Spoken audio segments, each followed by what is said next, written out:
Testing.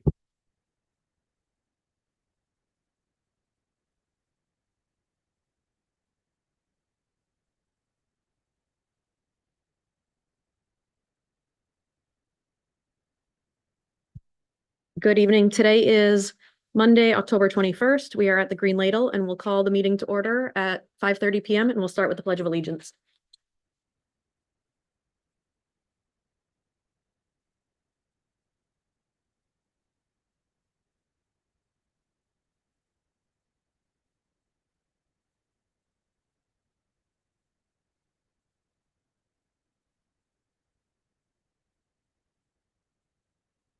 We will start committee member introductions with Councillor Harriman. Scott Harriman, City Council Representative to the School Committee. Donna Gallant, Ward 7. Megan Hurd, Ward 6. Ashley Medina, Ward 5. Craig Charpentier, Ward 4. Elizabeth Eames, Ward 3. Janet Bowden, Ward 2. Phoenix McLaughlin, Ward 1. Megan Parks, at large. Jake Langley, Superintendent. Karen Paquette, Assistant Superintendent. Thank you. Agenda item number 3 is the consent agenda. Are there any items on the consent agenda that members would like set aside? Seeing none, the consent agenda is adopted. Agenda item number 4 is public input. Members of the public may address the school committee for up to 3 minutes on non-agenda items now and on agenda items later. Comments that pertain to staff, personnel matters, or a student issue should be directed to the superintendent or the appropriate staff member of Lewiston Public Schools. Public comments shall be directed to the school committee and be brief, not repetitive, and related to the matter at hand. Before starting, please state your name, address, and affiliation to Lewiston Public Schools. Are there any members of the public that would like to speak?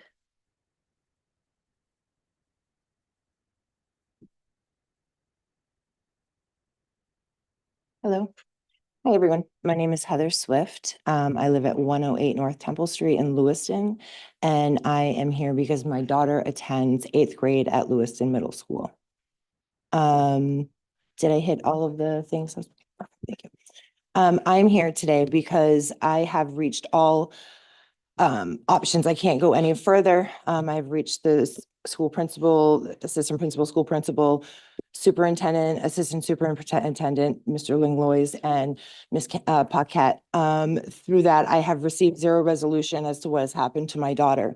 My daughter was attacked on October 2nd on the school bus. There are 2 policies on the school bus that the driver has for option: either pull over, call the police, or drive back to the school and call the resource and principal. He chose the second option. So for a second, I actually would just like to, I know I have 3 minutes and I know this will take the time, but please, just for one moment. 35 seconds has started now. My daughter's being hit. She's being pounded in the back of the head over and over by 2 girls for no reason. Again, she's being hit. We're not even halfway, guys. Still being hit. Still being hit. Still being hit. Still being hit. Still being hit. Last one.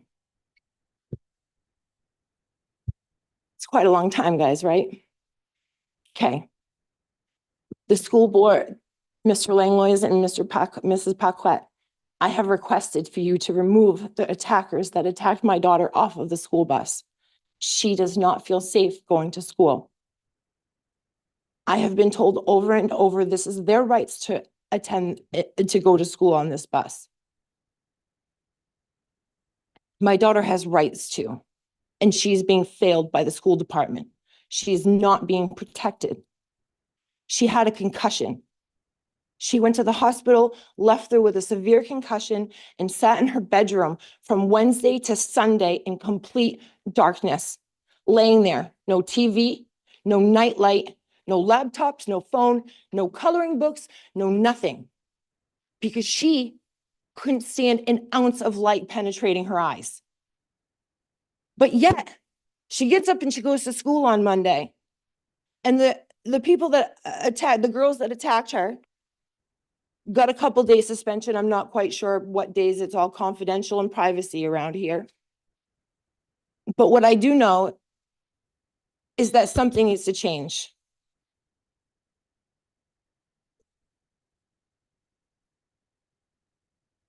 Are there any other members of the public that would like to speak?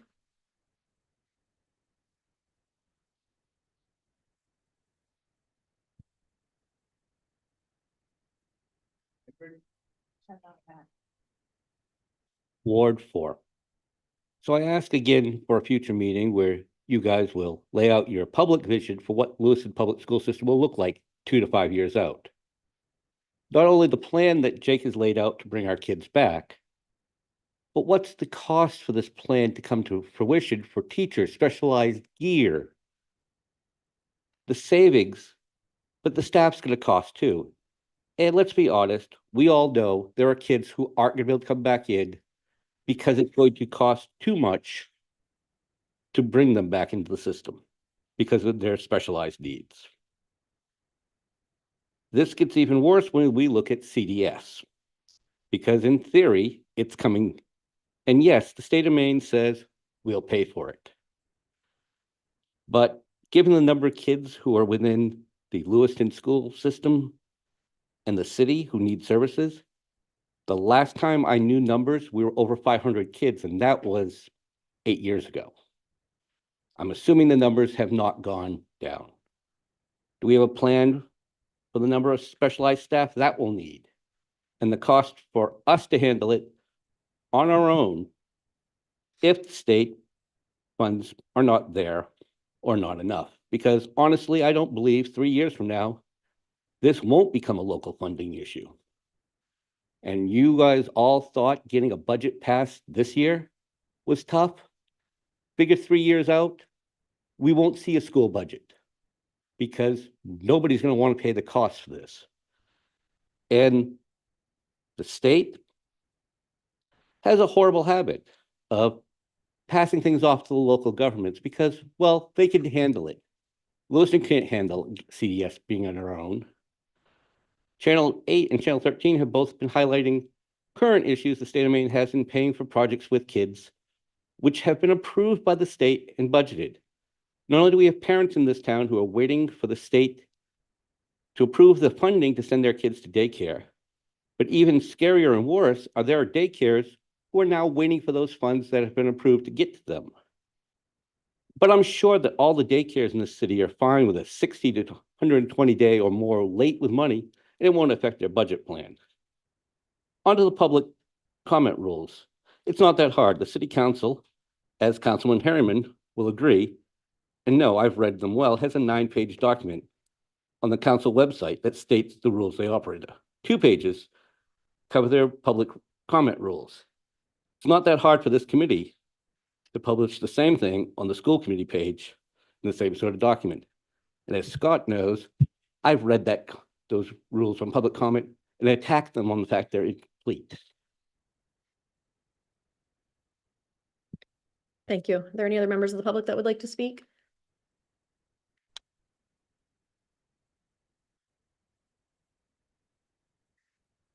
Hi, my name's Diana Albert. I have a child now at Lewiston High School. Jake Langlois and we've met many times.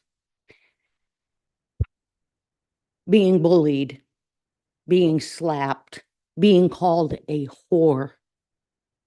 Last year, had a young boy tell her, I'm going to stick my penis in all 3 of the holes you have.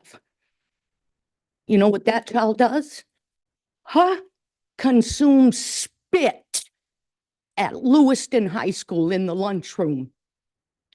Gets up to go get utensils.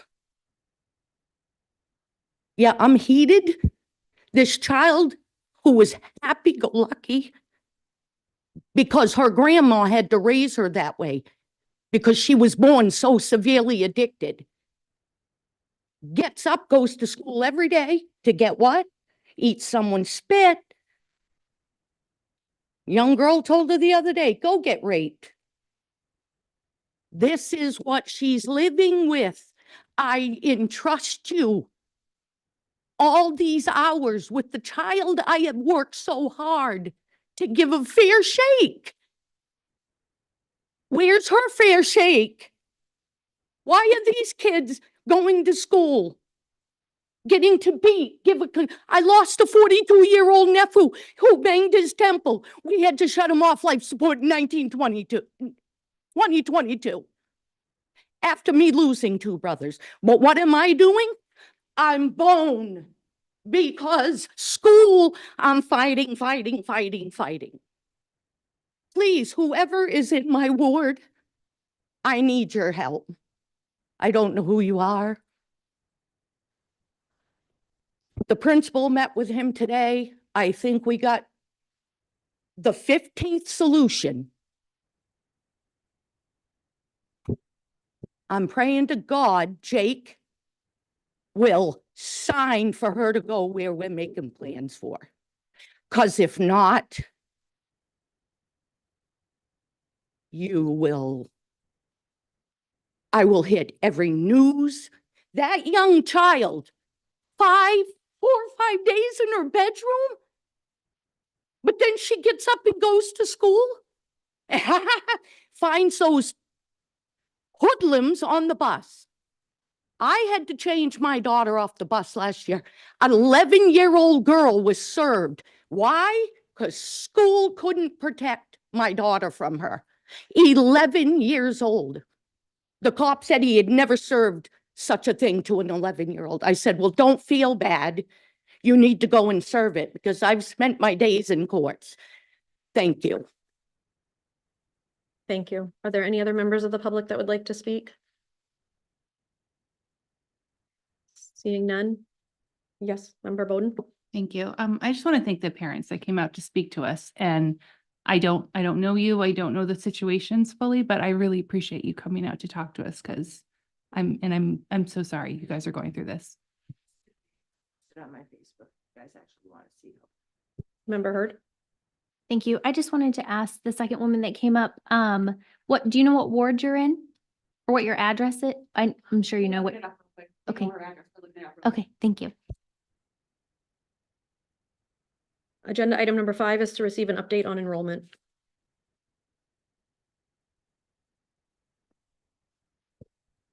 So as you know, we've been monitoring just enrollment numbers in general around population and looking at construction projects that have been built and students potentially moving in and keeping a pulse on that.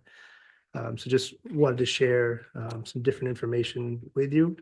The numbers are a little high in Montello. As you know, we're looking to provide some additional supports there. Nothing over the thresholds we've talked about prior, but I did want to give you an update because some of those numbers were ticking upward. Happy to share the latest with you. Just what Tessie's like. Do you want to add anything? Any questions or comment from the committee? Member Hurd? Thank you. So my concern is, I know we're having some teachers leave our districts, but we have some teachers leaving, but our numbers are going higher. So how are we planning to cover those classrooms if teachers are leaving or they're going to different schools or different districts? I know, I thought we had like a job fair maybe. So I just feel like this maybe falls a little under enrollment because we're also talking about we have a shortage of subs. So if we have teachers leaving, how are we covering those classrooms and what's happening there? So I can get specific data from the job fair. I don't have it in front of me now, but we're still hiring also. We have had some teachers leave. Sometimes that's a bad thing, sometimes it's not. But we have continued to try to hire. We do have some hires in place, and the process from the job fair continues. That was the week prior. You know, I'm just getting back today, but the week prior to me going on that workshop day, that Friday workshop. So hopefully we can have some additional information to share with you. I'll check them. Anything else? Member McLaughlin? Sorry, I guess maybe I'm just a little confused on this item, but I don't think we received numbers, right? So were you just saying this was an opportunity to ask something? I'm just a little uncertain what we're talking about. Yeah, we didn't. Oh, sorry, I'll send it to you right now. They were just Okay. updated. So these are the same things that we shared prior. So I just have updated versions to see if anything spiked. That's all this is. I just Okay. wanted to continue the update because it was requested, but happy to Nice. share with you right now. Well, I guess are there any takeaways you would kind of highlight for us since we probably can't really get into it at the time? No, I can put it right up on the screen. so Great, we great, can look great. at it. 1 second.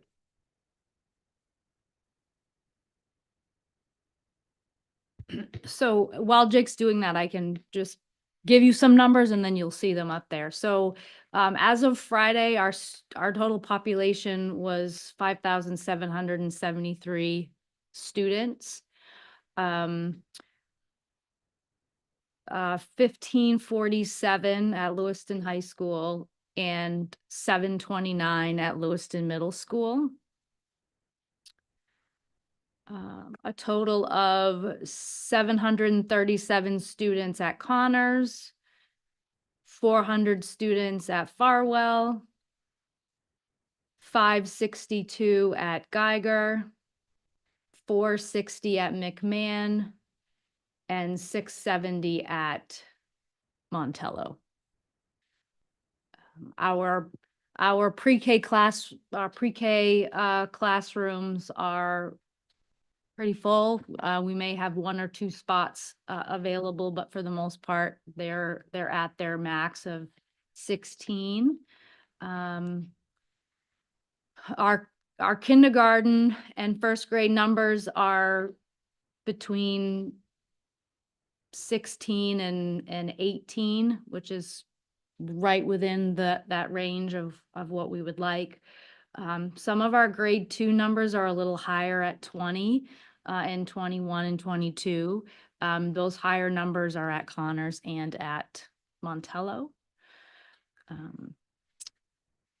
Grade 3 at Montello and at Geiger are above 20. Grade 4 at Connors and McMahon are between 19 and 22. Grade 5, same thing at Connors and Montello are between 19 and 22 or 23. And grade 6, our class numbers are between 17 and 21. So those are, you can see those there. Sorry, I was staring at the chart. Member Heard. Thank you. So Connors and Montello's numbers look pretty close. In my own personal opinion, I would say Connors is probably a bigger school than Montello. Would that be accurate or no? But their numbers are pretty close. So, I mean, we're looking at Another 57 students enrolled. I mean, that's not a lot. I feel like for an elementary school, that doesn't seem like, that's 10 kids per grade, less than 10 kids per grade. Does Montello have the space to accommodate that many students? I guess is my question. Like, I feel like Connors looks, and maybe it's not a much bigger school, but it looks much bigger than Montello, and to me, that's not like a huge differing number. You know what I mean?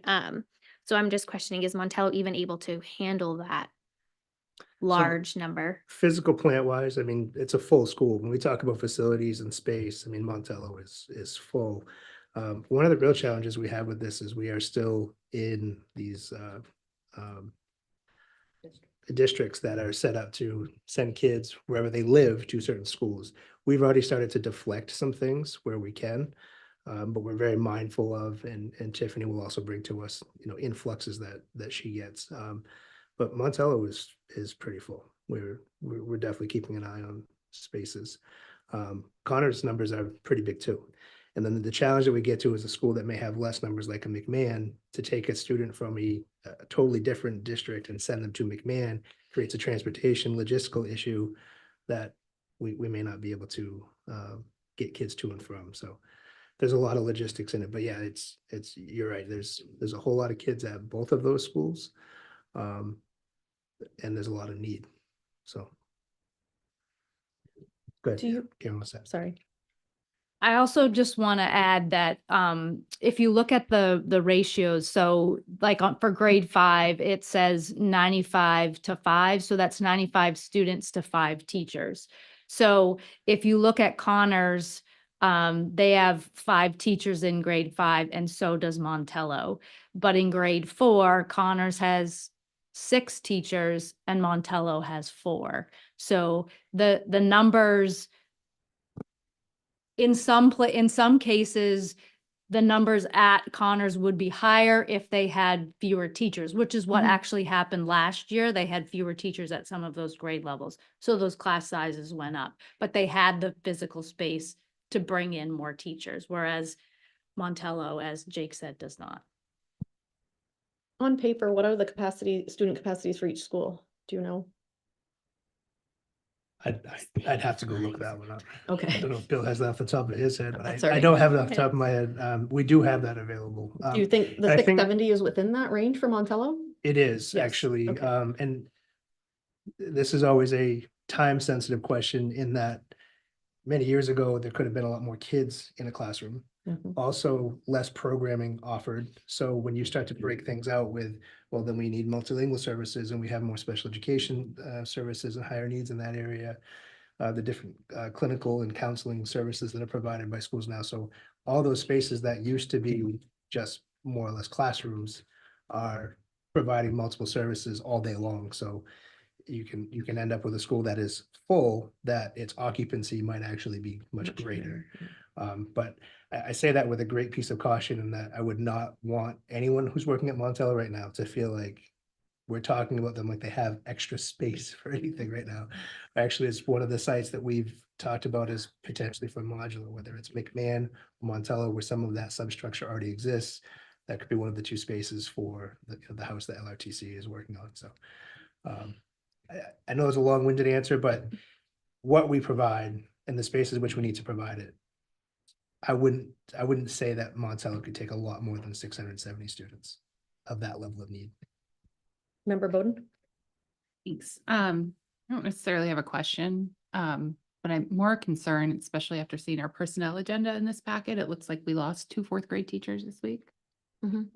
We have lost saw some 2. staff I saw at Montello. Montello and a some others. McMahon 4th grade teacher Mhm. both have resigned. Mhm. Um, And not that this is any better, but I'm hearing statewide from superintendents that upper elementary is like impossible to hire for. I was gonna say, what's going on with 4th grade, but are we in a position where we have subs to take care of this until we can hire someone new, or are we okay? We're covering with subs now, but wanting to hire, definitely. Do we have anyone in the pipeline interested? There's in the pipeline is a constant, Okay. for us.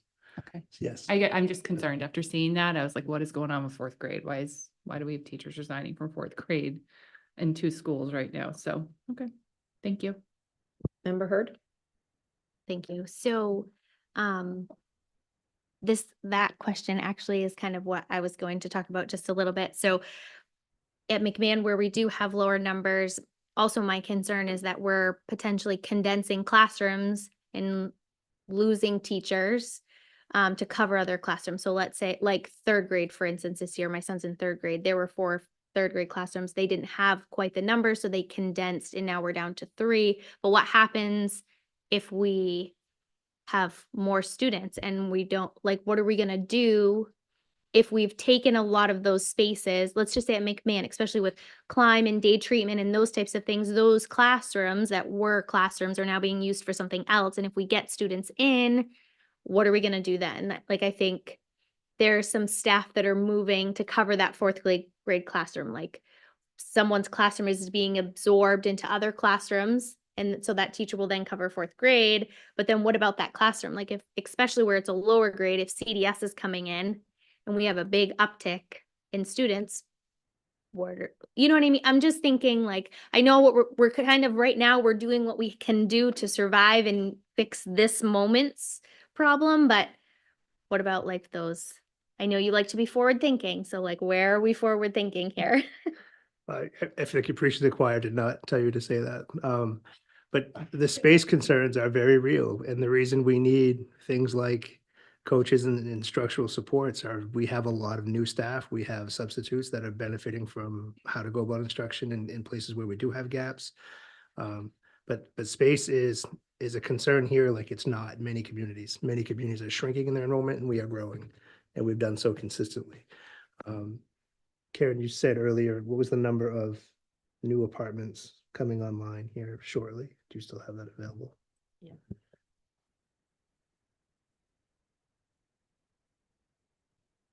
So I attended the Choice Neighborhoods update meeting last week, and they talked about the Wedgwood and the DeWitt projects. And between those two projects, there'll be a total of 186 units. 101 of those units will be 1 bedroom, 55 will be 2 bedroom, 22 will be 3 bedroom, and 8 will be 4 bedroom. And there'll be a mix of 3 levels of cost between market rate and full assistance. And the first building, I believe, or 2 buildings of Wedgwood are taking applications now for folks. And Member Harriman may say more about this, but these are not just new in that part of this design is to replace failing structures, to move folks into newer, not failing structures. I don't know if the intent is to then renovate the older spaces or if it's to raise them, or probably some mix of the two. I don't know if Shannon. Thank you. So I actually had a tour of the first building at the Wedgwood site last week. And they were mentioning that about half of those units in Wedgwood and DeWitt are going to be replacement units for Lafayette Park, which is on Lafayette Street. Older buildings that are distressed and, substandard at this point. What I had heard from LHA is that they're planning to tear those buildings down. And then at some point in the future, they'll probably build something again on that site. So I think Karen said about 180 units. So about half of those will be, replacements for families or singles or couples who are currently living in the city. And then about half of them will be new units. That's another thing to consider. I think the Lafayette ones are Montello district, I believe. And so if they're relocating them to a different school district, how does that work for the families? So if you've been in my office, you've seen that map on the wall with all the colors. That map also now has pins on it. And when we have conversations, we talk about which projects have what volume and where do they land. So the districting conversation could be kind of forced upon us, to be honest. Member McLaughlin? Is there any, well, I guess I kind of am assuming the answer to my own question would be that there is no mid-year funding change for big enrollment changes. And the reason I'm asking is, I don't know if this is an apples to apples comparison, but the EPS, the state funding formula is based on like 5,000 students. And you're saying now there's almost 5,800 students this year. So how does that work? Or does it not work? Yeah. So the simple answer is EPS is designated around a 2-year average of students. The caveats to that is if we get certain students, there may be, if decided and we get notices, if it does happen, we could get high need adjustments. So one good example is last year when we had a lot of multilingual students come in to the tune of like 300 additional students last year. I don't know if Karen remembers that. We actually got a little more money from the state to try to meet the needs of those students. We don't know if that's going to happen year to year. It's not consistent, in the way in which it's built out is not plannable, if you will. So when I look at numbers now and I see them ticking up, to your point, no, there's no check coming for the additional students that are currently enrolled with us. It may have an influx over time, but the hard thing about that is state level, that system is set up so that schools that are losing enrollments don't have massive budget shock. But for schools that are growing at a pretty reasonable pace, there's no stopgap. So yeah, we're going to try to do more with less. And we're still out of facilities and need to try to figure that out. Counselor Harriman? Thank you. As someone who's kind of new, I guess, what is the process for districting? I assume we could redraw them whenever we want. It's just a matter of, you got to redo bus runs and it's adjustments for families, but how often do we normally do it, and how involved of a process is it? Well, I'll start by saying it's big logistics. So we have to have a lot of front-loaded information on the scenarios, including what might change, what bus runs would have to change, do we need more buses? All of those things are pretty fluid. But we try to get at least good cost estimates so you have at least numbers to work with.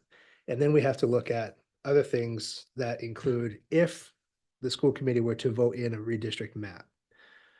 Do the facilities meet the needs of the kids, i.e. toilets? So if you decide to redistrict and you put, say, all of pre-K, first and second grade in a school, your restrooms don't meet that need. Some of them will in some wings, but other areas won't. If you think of the furniture, desks, everything in a classroom, from the bulletin board material that's up, from also displacing teachers, which is hard to do. Teachers don't like to pack their rooms and move to another location. So there's a lot of big logistics from cafeteria, facilities, what's there, what's not, what has to be changed if you go that route. But by process, if the school committee wanted to engage in a process to do that, I would say that you would choose to create a subcommittee that would, we would task each other and me and my team to find out what we can about these logistics, what direction makes the most sense. You have public hearings around that, and then Janet can speak to it really well. The last time around, I think it was 2009, got very, very heated as far as people really feeling passionate about maintaining their community-based school. And there's lots of benefits to that. Member Gallant? Given the increase that we've already seen this year and the projected increase, at what point do we need to request an additional school, at least in an elementary school? I mean, we can only contain so many kids per school, and it seems like we're outgrowing that already. So at what point do we say, we need another neighborhood school, and where would we even put that? Well, the population density is certainly right outside the window. And I look at the projects on my map, it's from,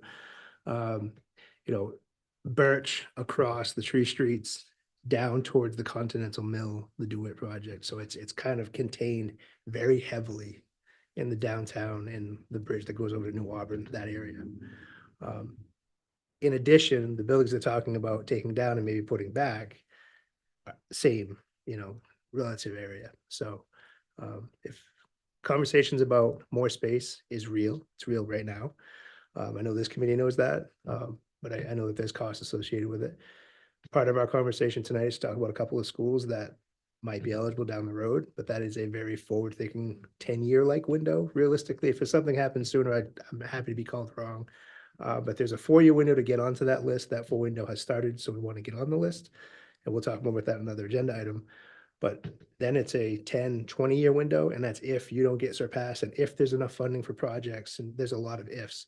We have engaged with the state, both at the commissioner and her team's level, about what are we going to do if we have a massive influx. We even have concerns in spaces like the high school where there's, a lot of students, and you continue to add to that high school, there's no more physical plant to put them in. Member Bowden?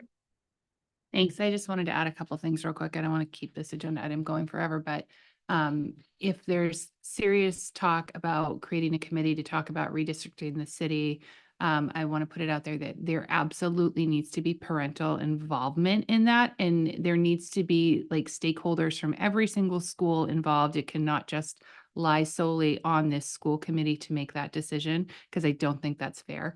That's how it was last time. And good, bad, and ugly, you heard a lot of different opinions, and I think that's really important.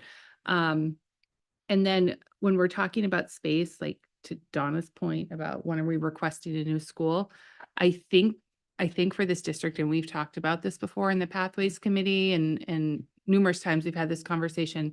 But I think one of the smartest moves we could make is moving sixth grade up to middle school and freeing up those classrooms in the elementary schools for the influx that's coming in. I just don't know how we add sixth grade into the middle school because we don't have space for it at the middle school.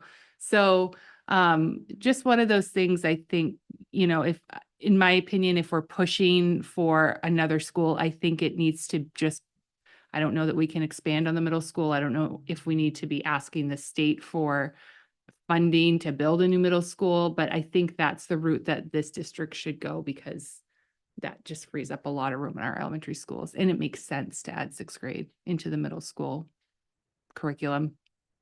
So. Yeah, I don't want to stump for it, but there's a lot of benefits to that model where, there's a lot of benefits, but I think it would have to be widely discussed as you mentioned. Member Hurd? Thank you. I would agree with Member Bowden. I think moving them up would be a great idea. And then this is actually probably a Kirsten conversation, but I think it then also not only offers space for the influx of students, but it also potentially gives us the option to offer a self-contained in each elementary school, which I think would be very highly beneficial with all of the big emotions and things that we're seeing in our district. Because unfortunately, we only have a few schools that have a self-contained. And I think it would be it would be very, very beneficial if all of our elementary schools did have an option for that. Any other comments? No. Do you have anything else? No. All right. Agenda item number 6 is to review and potentially vote on the first read of the following policies, DM and DID.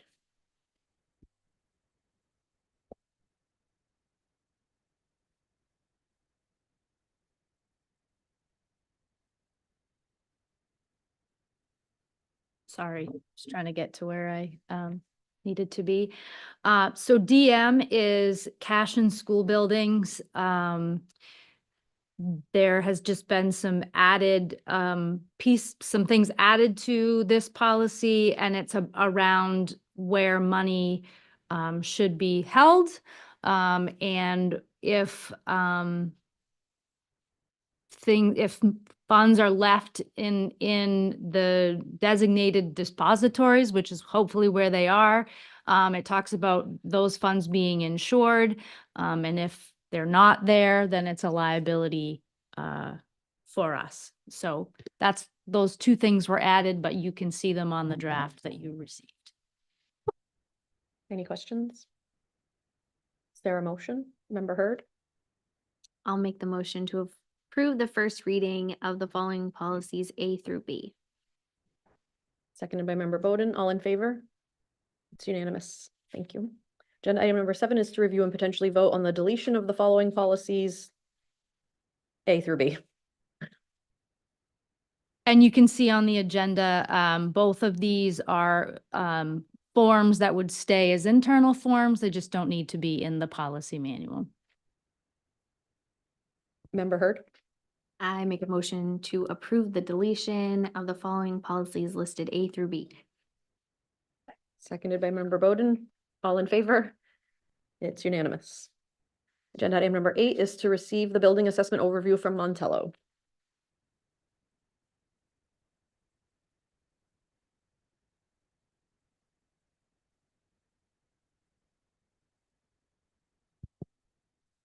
Well, Jake pulls up, I prepared a little PowerPoint for you guys, but while Jake pulls that up, if you remember where this is coming from is earlier or at the beginning of this summer, we reached out to Harriman to put together a couple of building assessments for us, Montello and the middle school.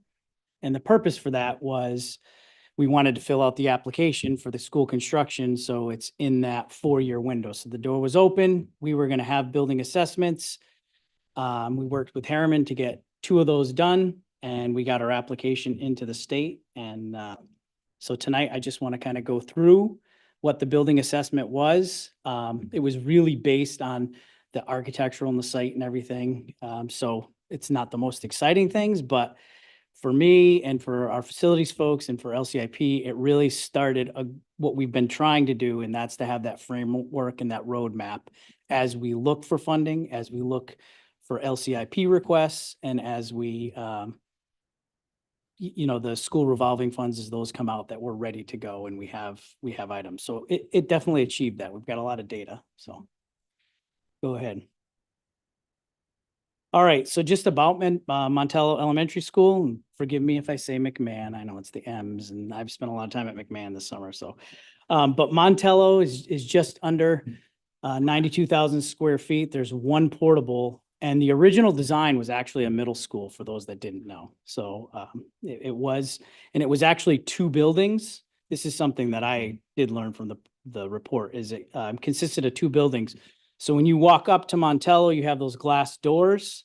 That vestibule was created and closed in, and the ramp put in to give additional office space and then have a defined entrance and connect the two buildings. But the right side was kind of a community building, and then the left side was the classrooms. So the building assessment, there were 7 areas that were reviewed. There goes this every time at this.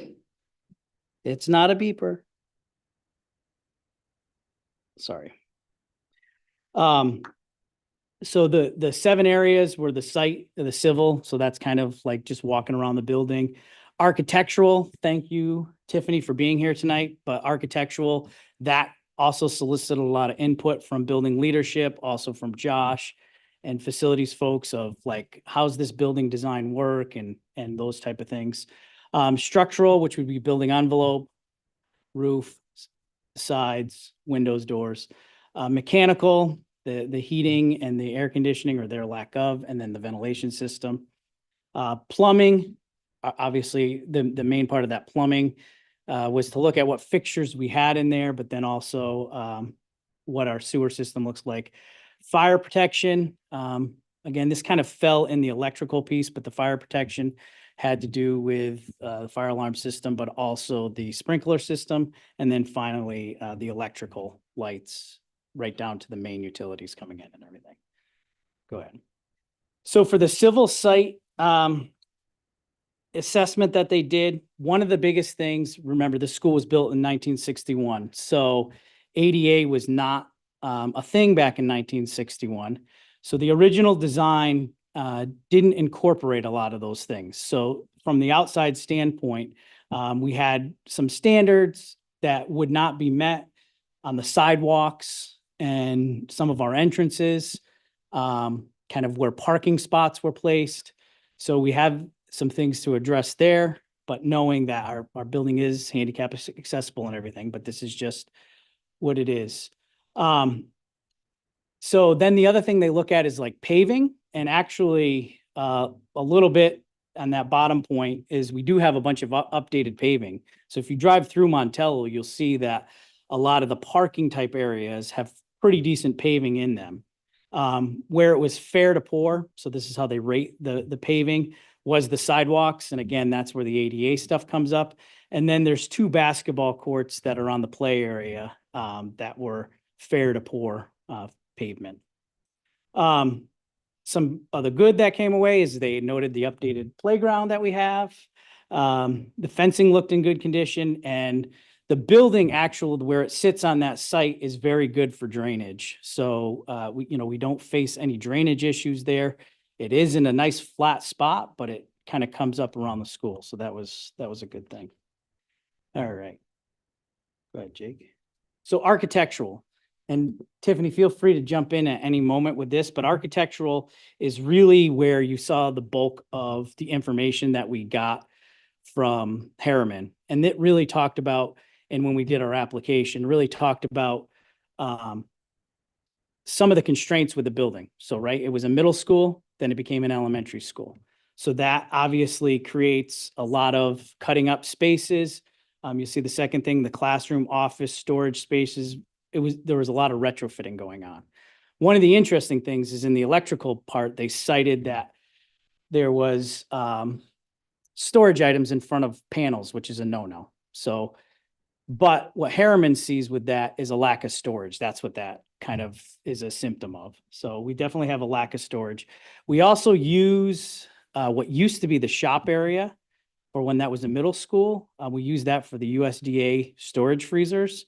So there's a sizable part of that building that is being utilized for that storage, which isn't, it doesn't allow us to use it for classroom space. Doors and stairways, again, this was kind of that code thing when it was designed. It was 1961 when it was built. And so some of those, the doors and the stairways in particular, the doors to the stairways and the stairways in particular, aren't up to what today's fire code was if you were building a new building. The stairs also, some of the way that the risers are a little too tall of a riser. We've had to do some retrofitting in there. If you happen to be in Montello, the stair rails, we put up some boards because the stair rails in between was too much of a safety hazard. The main entrance was one of the things that they talked about. Again, it was done where it was closed in, but not super pronounced, doesn't have Montello over it. It's not a fully welcoming kind of an entrance. I have a star there, and you'll see throughout this, I have stars on some things, and I'll get to what that is, but that has to do with LCIP. So this whole assessment, I'm just trying to clarify, are we asking for funds to fix all of these problems with the state? Or is this just an overview so we understand What you got, yes. what we got? So this is just an overview to talk about highlights and what this is. It's an application to the state to say, we have this school that was built in 1961. We'd like to replace it with. Okay, So this would be a new build Yeah. if the state approves after. because I have a lot of gripes with the main entrance at Montello. Mhm. That is my polling area. And every year when I go to vote, or if I'm a candidate and I'm standing in that entrance, I am horrified every time I have to see an elderly handicapped individual have to walk the amount of steps that they have to walk to get to that main entrance, to get inside, and there's no other option. And this has been a long standing issue, but I hope someone's paying attention from the state because it's not okay. Yeah. And again, that's where I said a lot of that report had a lot to do with ADA type compliance with that. And we dealt with that quite significantly at the high school as well before we had that actual loop that put parking right at the front door. You used to have to park in a handicap spot, come up a sidewalk ramp, cross the road, and then get into the school. So, I definitely hear what you're saying. Not to jump ahead, but the main entrance, we are looking at the kind of redoing that storefront. So at least we'd have some different doors. My gripe when I go in there is and actually it's the front office's gripe, but if somebody leaves out the wrong door, then somebody has to come out and manually fix the doors because they stay latched open. So, I'm always the offender, but I come back and fix it. So another thing that was probably a nice architectural design at the time, but has now created ADA compliance things is the music room is sunken down. So you actually have to go down steps. So we have to figure out different ways if we need somebody to access music class and they can't go down those stairs. Also, the stage has stairs to get up there as well. Dated casework, again, that is where they really wrote a lot about storage and the lack of storage and that it wasn't created for kind of the current use. And so the casework is something that really needs some changing. And then finally, uncomfortable classroom temperatures. So I'll talk about it when we get to the next section, but we lack insulation and we lack air conditioning and we lack some older windows, which allows all of that sunlight and that heat to penetrate the building, which then it heats it up. And then on those second floors, it gets kind of uncomfortable temperatures. What's up? Sorry, I was just saying those uncomfortable temperatures, I think, is at every elementary or Yeah. middle, high school. Yeah. And I guess they persist. Take today, for example, 75-degree day, 78-degree day, parking lot right outside. So it raises temperatures. So, I felt like In 2002, when I was teaching, we had 2 bad weeks in the beginning and 2 bad weeks at the end, and maybe that's gotten extended out a little bit. So structural, I was talking to somebody today and I said, actually, Montello has one of our newest roofs. So the picture I did show was dated. It's a black roof in that picture, but the roof now is white. And in 2016, that was resurfaced, that roof. So it's in fairly good condition. We do have to maintain, or keep maintenance going on that, because if we don't, then we're going to get in bigger trouble and not have a roof to last us the full 20 years. But that roof is in good condition. Exterior walls, so reappointing and grouting the brick walls in that. That hasn't been done. We also have some areas where water has kind of penetrated, but then the icing causes it to crack. So that's where that type of stuff would need to be repaired. Also, on the other entrances of the building, there's like rain canopies over them. Those are in need of some repair again, and that's causing that leaking to then have an effect on the brick. The exterior doors, I didn't believe this, but then I went and I've looked at every single door, and they're all wood. The doors are wood, and the door frames are actually wood as well. And so that's in need of replacement, but you might remember in an LCIP project, we've asked for that. And I've got a star there, so we know that that's going to be coming soon. All right, mechanical. So the roof was kind of a good grade for this school, and the boilers, those are fairly new, and those were noted to be in excellent condition. Ventilation, again, 1961 building, not too much different in age than the high school, and we did a big ventilation project there. This school definitely, doesn't meet what today's brand new, like a Connors Elementary School would be for the ventilation. And so that would need some updating. Controls. So we've updated the control systems on the wall to a newer system. However, what's going to continue to plague that school when it comes to temperature fluctuation is the fact that it's not insulated. And so you're going to have hot spots, you're going to have cold spots. Somebody opens a window, that's going to then throw off because it's going to get through walls. And then you can't really come back from that from a control standpoint. So the building envelope is something that would need to be addressed to be able to make those controls act the way that they should. All right. The plumbing, so again, original to the building was some of the plumbing structures, which some people like to have those older sinks and things like that, but they weren't installed at the correct heights according to ADA. So we have some sinks, we've retrofitted fixtures, but the sinks are not at the correct height. So that's kind of some issues that we need to kind of go through and address. Also, cast iron, and I've learned a lot about cast iron this year with some of the plug drains that we have, but cast iron obviously has a life to it. And as it starts to flake in there, more things start to grab onto that, and then you start to experience some issues. We did have a blockage there at the beginning of the year, but they did go in and they looked at it, and it was okay for the year that it is, but that's going to be something that's got to be on our radar in the next probably 5 to 10 years of at what point do we redo the sewer line that goes into or leaves Montello. Told you I'd do it. Fire protection. So this is a project that us folks in facilities have talked to me about.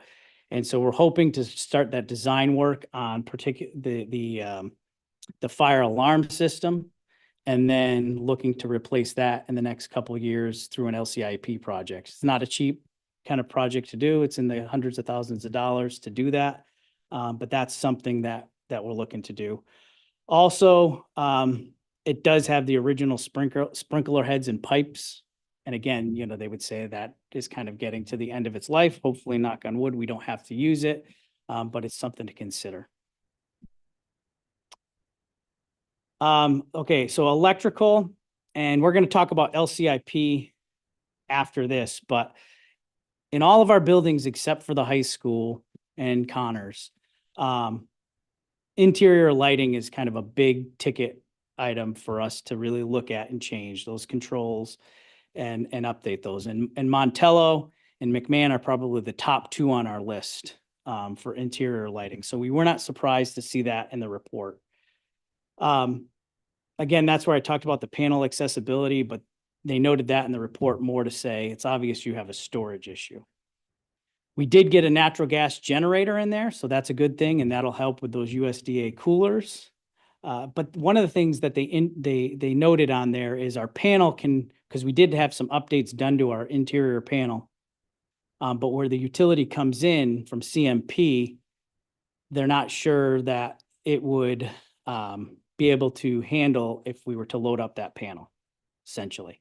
So in that, they suggested that any type of major upgrade we do to that panel, that we make sure that we consult with CMP before doing that. All right.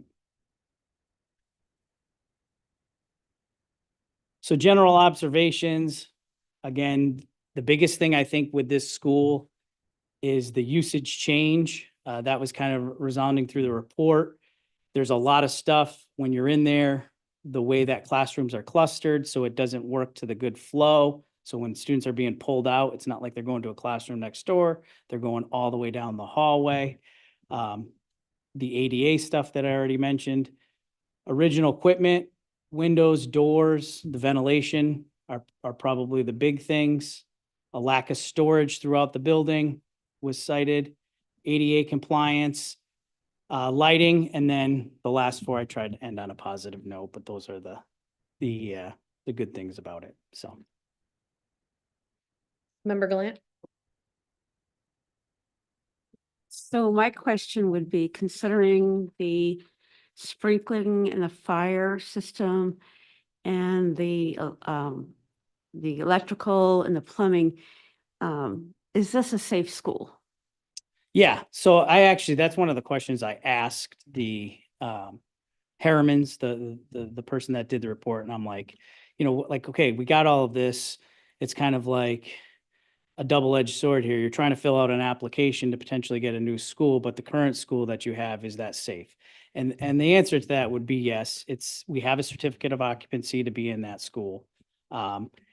There's oftentimes, as soon as you build something, and I'm sure that if we were to even look at Connors, there's codes that have changed since we did that. So that's some of those things to be expected, but we're quite a few years off from when that was built. But Any other questions?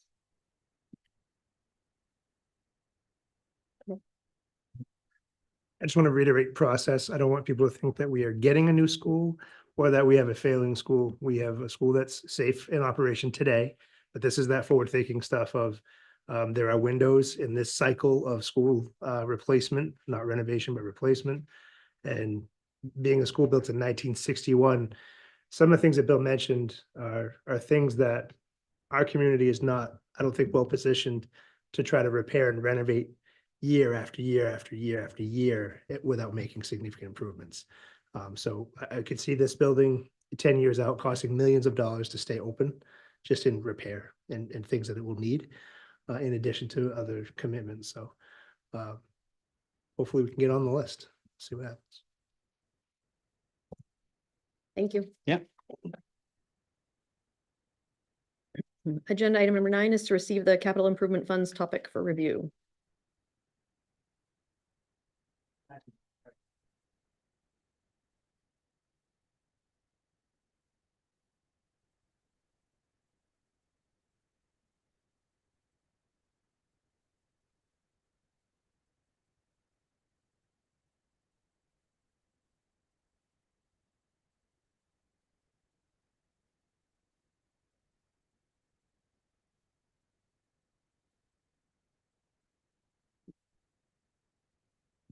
So do you want to go, Jake, or do you want me to jump in? All right. So every year, just to give people the history lesson, I seem to be a history teacher tonight, is we go through the LCIP process. We have our list, and then we bring it to, we submit it to the city. They produce the book. It goes before planning and then ultimately goes to the city council for approval. So in this current year, so last year's LCIP, we were approved those top 5 bullets. So LHS science labs, improvements to the Geiger playground, grade 6, 7, 8, and central office project planning. That kind of coincides with the 287 main. District modulars, I noted in there though that it was 24 and 25 about the district modular stuff. And then district doors, windows, roofs, and that's specific to Montello and Longley. So that's money that we have. And those are projects that we're currently hopefully going to get out to bid here soon.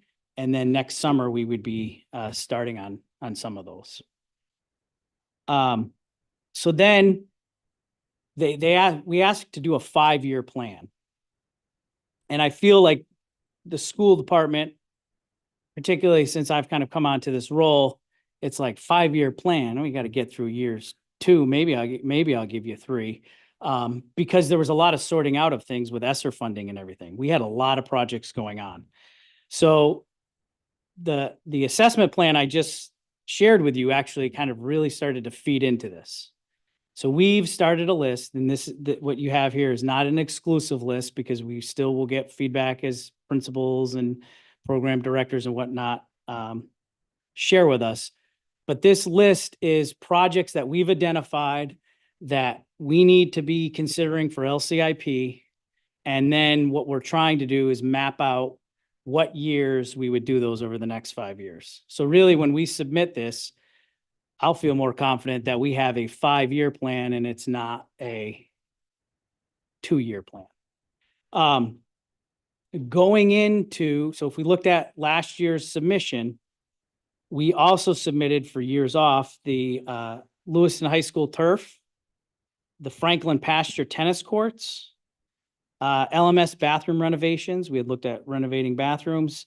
LHS roof, this is a part 2, so we have funding in another year of LCIP for the roof. This is a next year.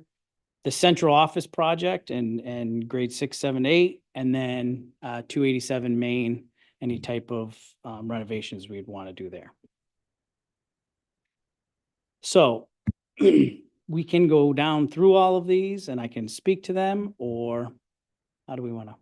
Yeah. Member Heard? Thank you. For the 2025 approved projects, and I don't know if you have this right offhand, but do you have a number for the approved for each one of those? Yeah, I could probably get you pretty close. Okay. So the science lab is 200,000. The next 2 items are 73,000. No, each.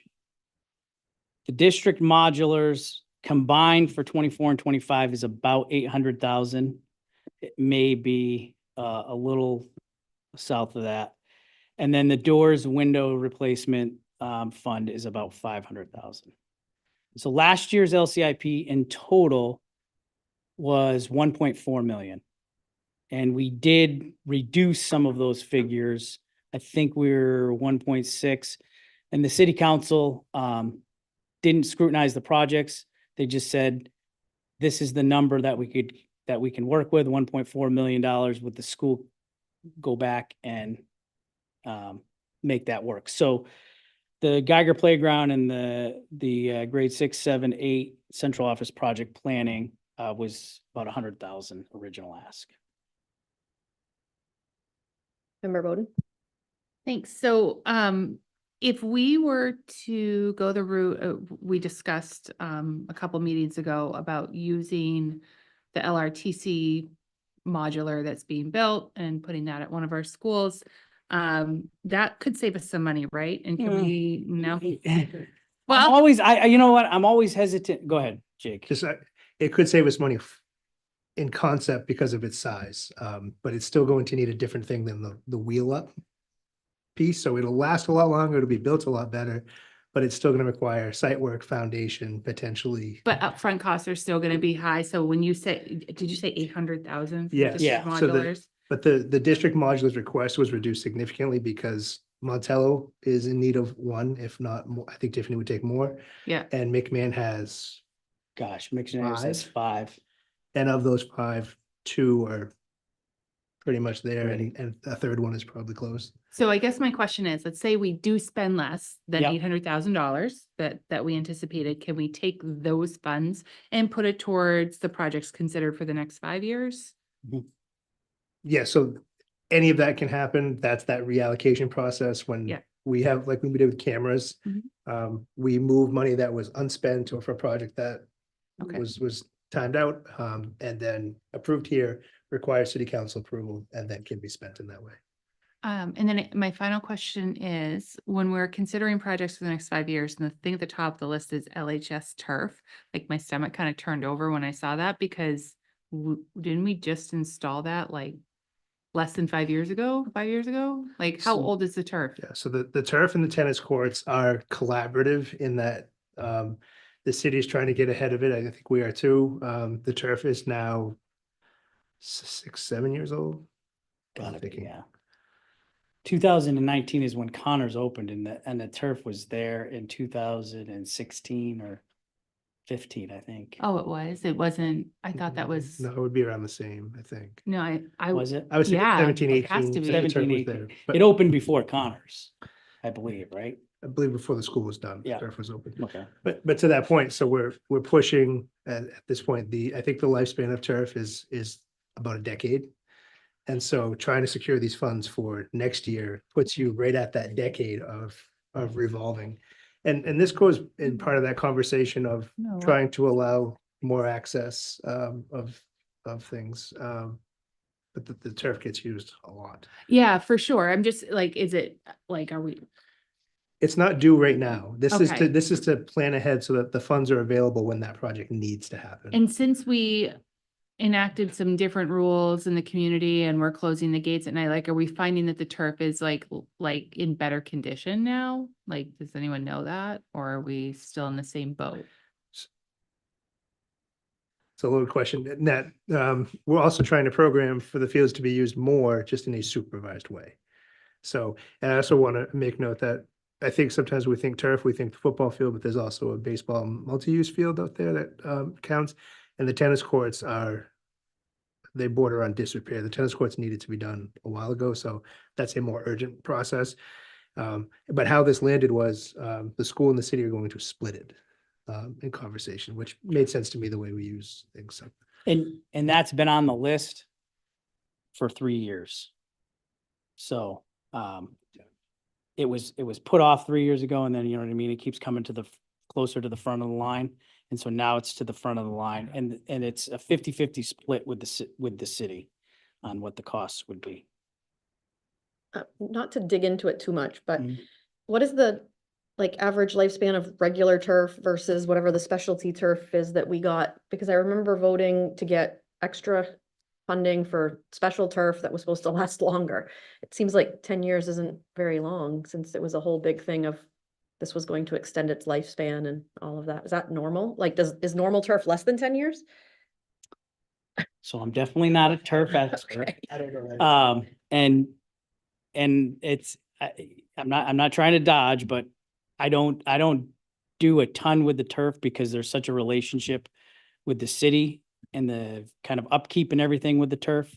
So our facilities department doesn't do the upkeep on the turf fields and everything. So, you know, we can go back and look at what the manufacturer was. One thing we kind of did hope to do is replace pieces of turf in a given year. So like it's in rolls, right? Like 6 feet wide or something. The issue is the installer doesn't like to do that because you're putting, you know, a 1/8 of the turf is brand new and then the rest is a different playing surface. So, you know, what kind of issues might that cause? Never heard.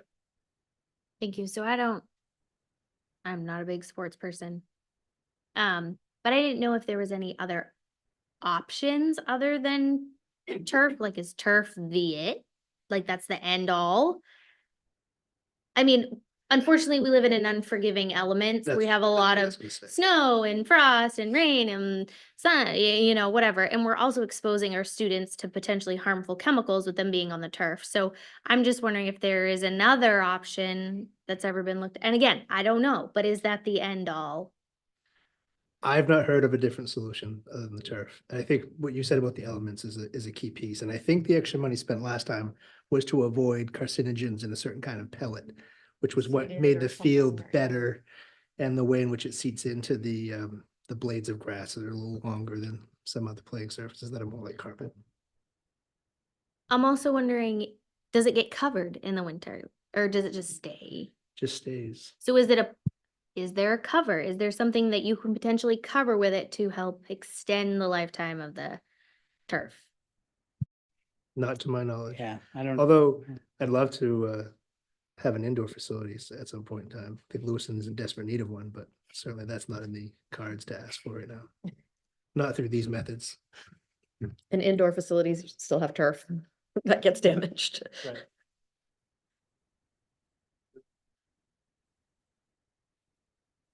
Can I ask, I guess I'm actually not totally clear on what we're doing right now. Are we trying to just get a general update, or are we trying to like establish what we We've- want on the list right now? Yeah, We've kind of got bogged down in questions in the intro, I but mean, we can talk about turf all No. night probably, but I don't. well, I think you're asking a fair question, but historically, what's happened is this LCIP deadline of late October, early November creeps up on us, and then it's making sure we have a 5-year plan.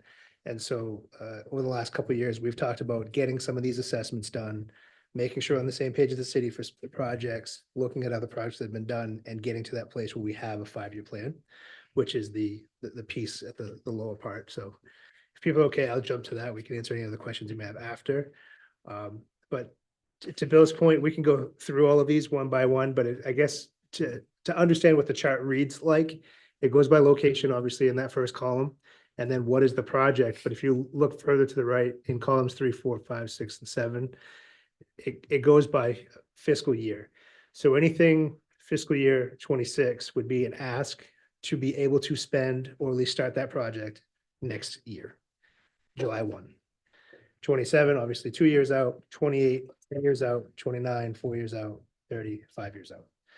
And so some of these things that you see on here, they're not new to the ask. They are existing with timestamps on them. So in last year's LCIP project, there were things that were included but pushed off. One example is like the central office work or 287 Main. Those funds existed, I think we're up to 3 years now. Those funds have been included in the request, but have been pushed out because it was a tough ask at the time. We look at things like the police department. They had LCIP funds. They were still doing a lot of work on concept plan. Could they renovate? Did they have to move? They ended up doing the renovation piece over at the mill site over by Da Vinci's. That's still in the works. But in doing that project, there was, cost estimating around it. But those funds existed in LCIP, appropriated well in advance of that project starting. So that's why you get into this 5-year conversation. So just, I think to your point, we didn't do this last year because we kind of got tight on time. And one of the pieces of feedback from the planning committee was you don't have a 5-year plan. And so we're trying to build that out and get a place where our routines and schedule matches when these are due, even though they don't get approved until spring. Yeah. Go Is ahead. it about turf? No, it's not. If it is, I found all of my old documents from not. 2016 about all of the turf, so. It's not about turf, but the only upgrade on here for Lewiston High School are the gym dividers and the bleachers. And I got kind of a history lesson from Mr. Fuller last year on the bleachers and how we have the oldest and steepest and most unsafe bleachers in the entire state of Maine And not accessible. that are not handicap accessible, that have no railings, that sometimes act up and they don't open or they don't close. And I'm just wondering how you reached the decision that 3 years out was acceptable. And it seems like that's something that should be fixed like now because it's unsafe. So I don't know. I'm just curious how you came up with that timeline. Some piece of rationale is that a year or so ago, we found the right size sprocket to repair a motor that wasn't working that allowed them to pull out. And we think that we can get a couple more years out of those. So it doesn't fix the bleachers, but what's not necessarily on this list is there are motors that help pull those bleachers out, and they have failed and there are no parts for them. And so you have to get creative when they fail. I want to publicly thank Dan Bossy for helping us with that last time. We were looking for sprockets that actually, honest to goodness, fit go-karts. Is the sprocket size and strength and tooth length that made it work, but it had to be rewired because the motor failed. That's all I'll throw out for those details, but we're worried that those could fail at any time, but that 3-year window there's always a competing interest in here of what's a reasonable amount to request, what is it for, what's the pressing need, what can we get done? Which I think is a factor that wasn't commonly put in the past of what can we get done. That's why we've been able to clean up some of these LCIP things. People were for years getting funds that nobody could facilitate the project, so we. And the bleachers are actually another project that it's all or nothing. So in talking with, I got the same history lesson from Mr. Fuller as well. And talk through it. And I will report that I was like, I already got it on the list. And he was like, oh, okay. So I didn't have to get the whole story again, but you can't just buy one section of bleacher, according to me. You have to buy the whole set. So that really kind of means we've got to have all of that cost, which is in the hundreds of thousands of dollars to get those bleachers replaced. So that's kind of the reasoning with that. If you're looking at, this year with what we had, this year's ask for next year, between the turf and the tennis courts, we're almost at what we asked for this year as far as a dollar amount goes. And that's our portion. The city's asking for that same amount.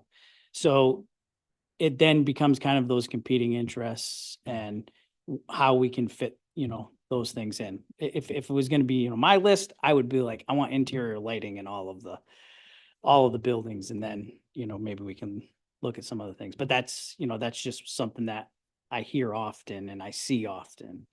So.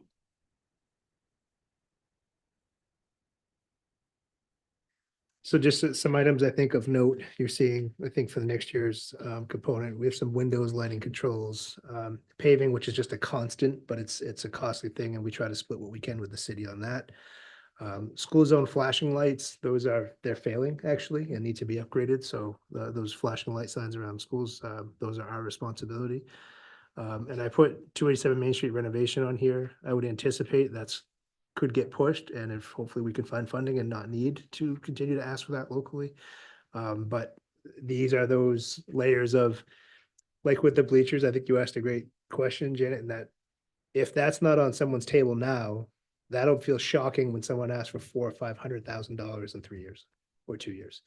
Like, where did this come from? I didn't know there was a problem with the bleachers. So that's part of that 5-year plan of trying to get ahead of some things to know that, hey, look, these are pressing needs and they're here. So, can we push out money for renovating 287 Main Street? Maybe we can. We're going to continue to look for every dollar that we can that's not local. But we had the same conversation. We looked at enrollments. What are we doing for physical space and physical plant? So you have to weigh all these options and figure out, time sensitive, need sensitive, and how to prioritize. And again, if you have any questions with this list and you're looking at things and you want more information, let me know. As we get closer to having to have the documents all prepared and go to the city, we'll probably share that, or we will be sharing that with the facilities committee. So they'll have an opportunity to kind of look at those things. We need input from our other, building leaders and folks to ensure that these X's are all in the right spot. Also, this is going to position us as we have these things to be able to apply for those like school revolving funds I mentioned. Also, any other federal grant that may come around, like we got for the access controls. So, think of that as something we're not asking for. And then the final thing is we did, Nate Libby did reach out to the school department and was working with Rob Callahan, particularly on the apprenticeship side of things, but they got that grant that he's going after for some buildings, energy efficiency and things. And we gave him a whole laundry list, and some of the things on here are what we gave Nate. So should there be any funding secured there, that could be a huge boost in our arm for getting things done, so. Thank you. Agenda item number 10 is report from the school committee chair. I have nothing to report. Well, the school board convention, annual school board is this weekend, the end of this week, Thursday and Friday. I don't know if any other school committee members are attending, but I know at least Elizabeth is, and I was supposed to, but I'm not sure if I am now or not, but I didn't know if anyone else was interested in that. Okay. Agenda item number 11 is report from the superintendent. Oh, lots of things obviously going on. I did want to share about the school revolving renovation fund. We had talked in the past about trying to use that to add some funds to like the science lab upgrade or some other projects. The state has put a priority list on that, which they do every time it's available, but the priority has been for CDS projects, and it's not a ton of money. So reminder that CDS is that age 3 to 5 range, and trying to support students and looking at that 3-year cycle of that coming on board statewide as it sits currently.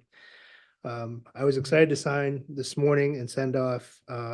It's not going to be our last invoice for reimbursement, but $2.1 million in reimbursement from some of the major capital projects from ESSER funding.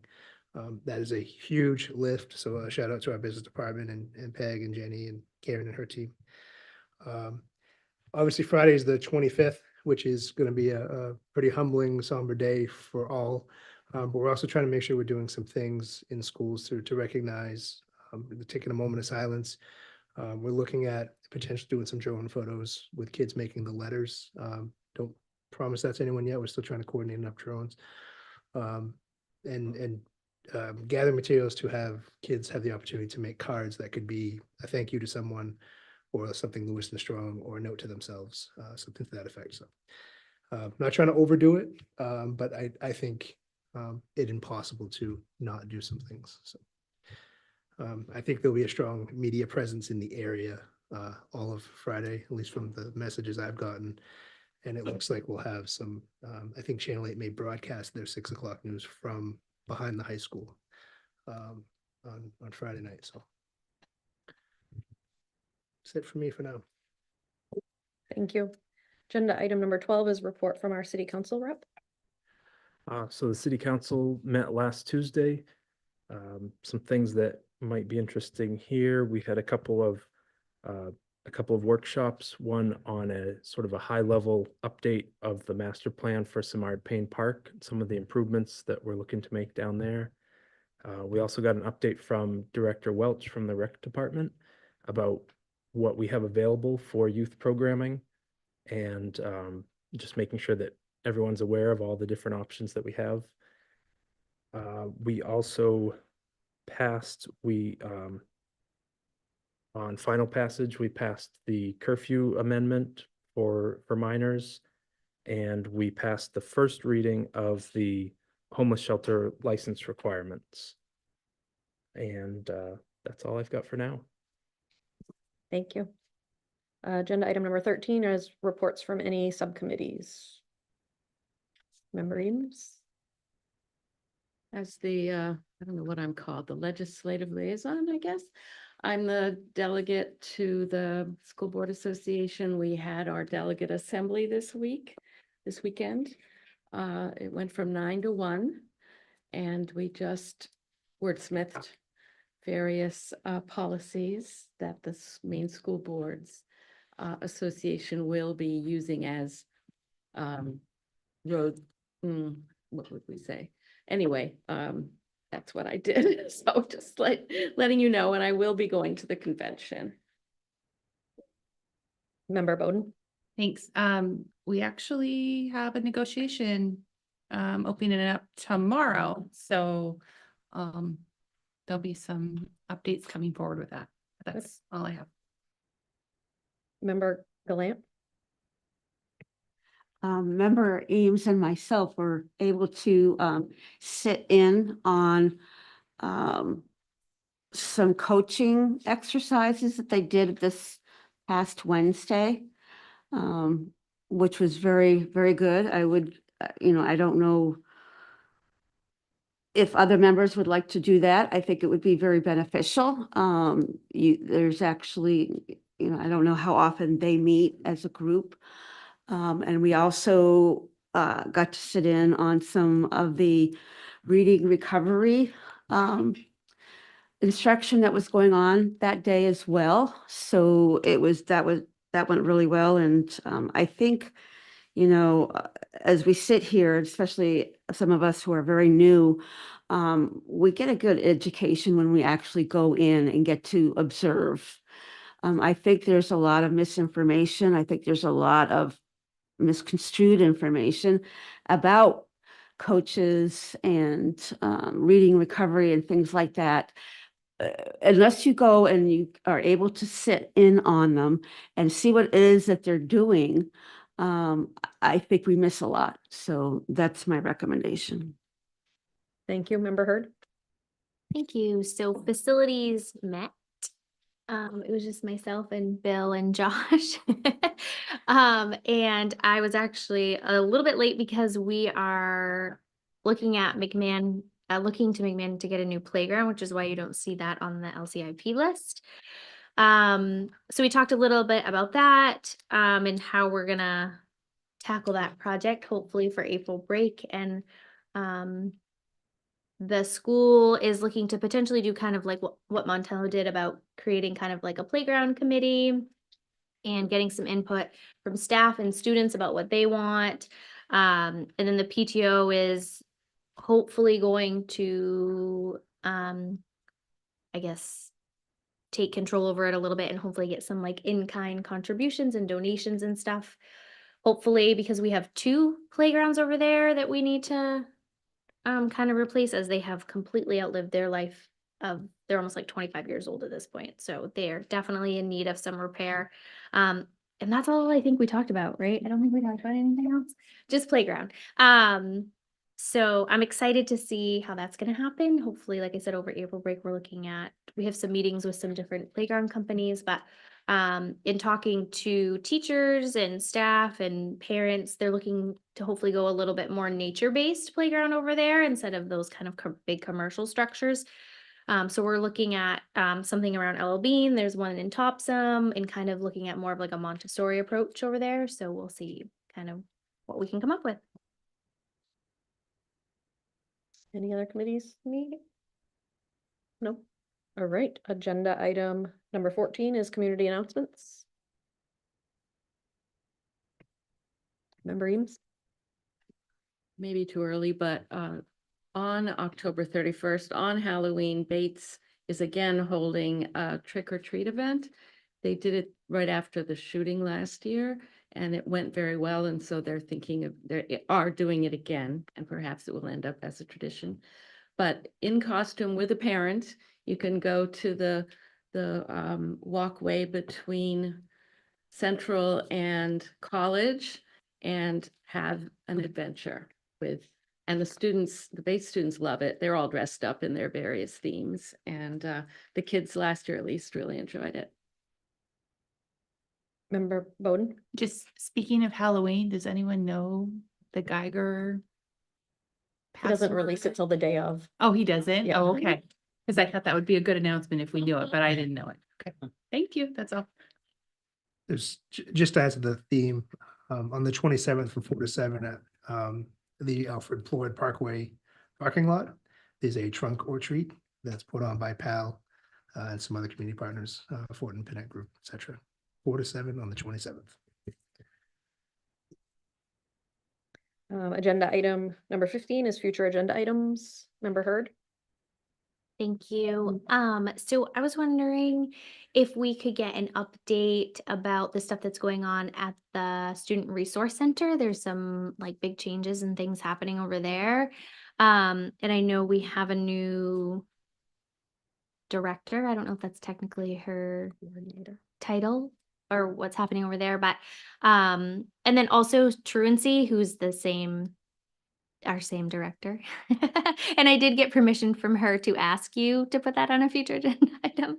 So it's not just coming out of nowhere, but I think just like an update of what's going on in schools and what she's doing and her position. And just, it sounds like there's a lot of changes going on, big things that she's doing. So I hear some of it, but I would love for the rest of the committee to hear what's going on. Member McLaughlin? Yeah, I was gonna bring up again, somebody else brought it up previously, I don't remember who, but just if we could have a session on the 287 Main Street building, I think the public is just getting kind of dribs and drabs in a way that I think is maybe not ideal. So it'd be great to just get, whenever, when the time is right, I know it's being worked on, kind of in the background a bit, but just when the time is right to get an update that can just be like, here's the plan, here's the options, here's what the timeline is, et cetera. I think that would be very helpful. Member Bowden? Thank you. I really don't know what this agenda item would be. But I can't not say something after listening to the parents that came tonight to public comment. Clearly there's something going on. I mean, we know it isn't isolated, that things happen in this district, and it just sounds like maybe there's an uptick in violence right now. Like what is going on? And I don't know how to ask for this on a future agenda item, but I mean, do we need a workshop? Is there like a executive session we could have where we could get some updates? Because, that was disturbing. So. Member Gallant? As I have mentioned before, I am still curious about the bullying issues.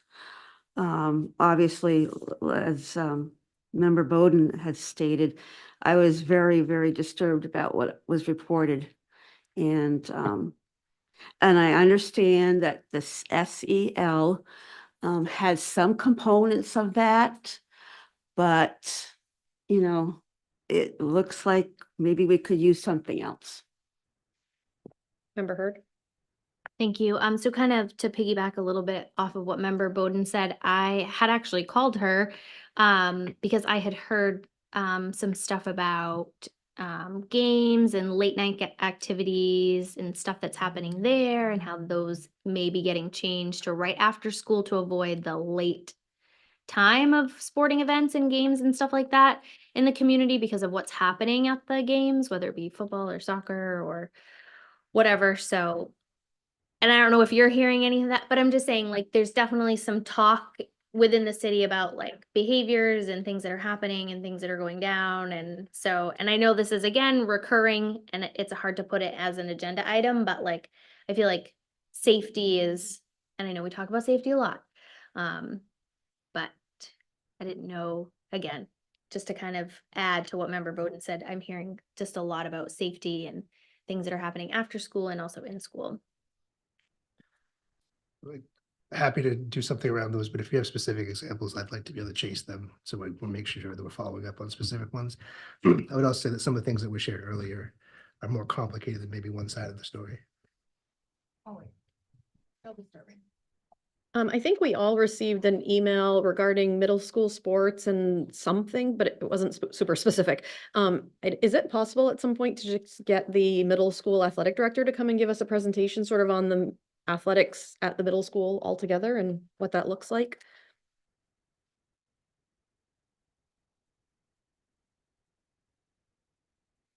Anything else? Agenda item number 16 is to enter into executive session to conduct student A disciplinary hearing, Title 20A 10019 and Title 14056B. So moved. Seconded by Member McLaughlin. All in favor?